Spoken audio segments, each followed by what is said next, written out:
here with Sarah Looper, also known as LooperSomm, recently acclimated as an Italian wine ambassador by VIA, Vinitaly International Academy.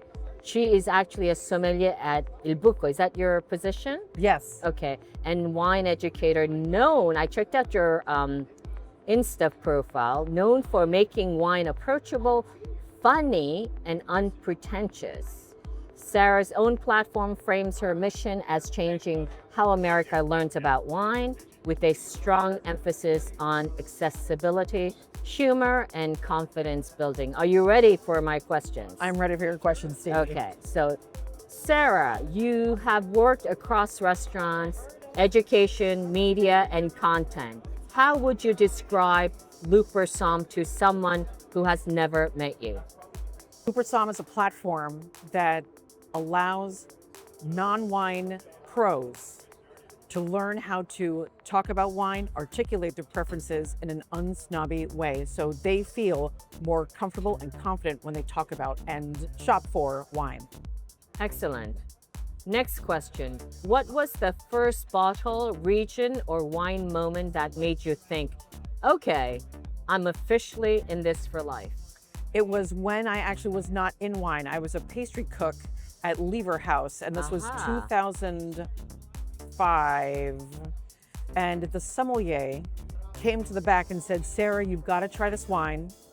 It was Gaia Sori Tildin.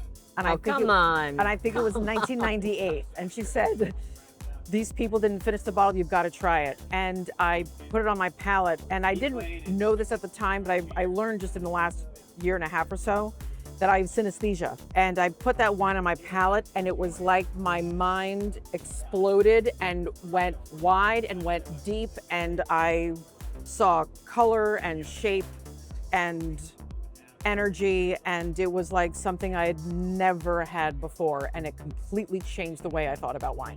Oh yeah, not too shabby. Yeah, huh? right. Yeah. Okay. You have built a voice around making wine less intimidating. Was that a conscious mission from the beginning, or did it grow naturally from working with guests and students? I think it was a natural segue for me to find my way into that. When I started LooperSomm, though, it was an outlet to just start tasting wine that is $16 or under and evaluating them in a very knee-jerk kind of way. Pop them, taste them, are they worth the money and worth your palate?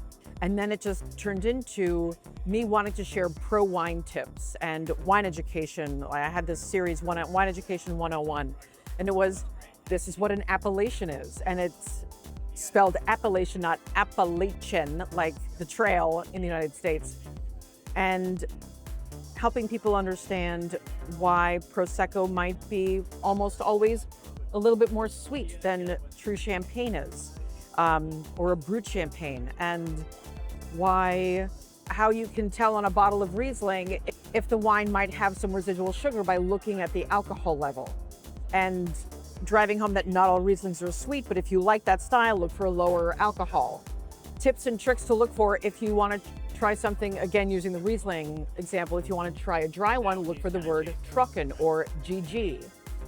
Just ways for the general consumer to navigate a wine store or a wine list, looking for key words to help them understand in a moment what the wine might be like and what to expect out of that bottle of wine. So I think it started from, these are wine tips, and then it evolved into, let's make this really approachable and not intimidating. Okay, so your background includes restaurant work, wine education, journalism, retail, import, distribution, just about everything, right? Yeah. So which part of that journey shaped your palate the most?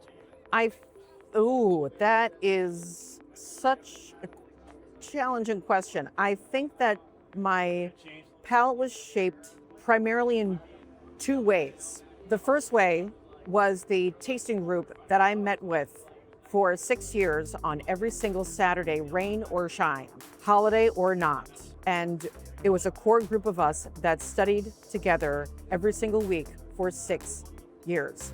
And listening to other people's vocabulary, their approach, how they were applying their knowledge and understanding of theory to what they were tasting. And everyone set up, tasted, and cleaned up. So it was a real community of wine nerds and wine students. And some of those people are now master sommeliers, and some of those people are now cicerones, and some of us are still just floor sommeliers, but all of us are, in the end, are wine lovers. The other true influencer was when I was the tastings director at Wine and Spirits magazine.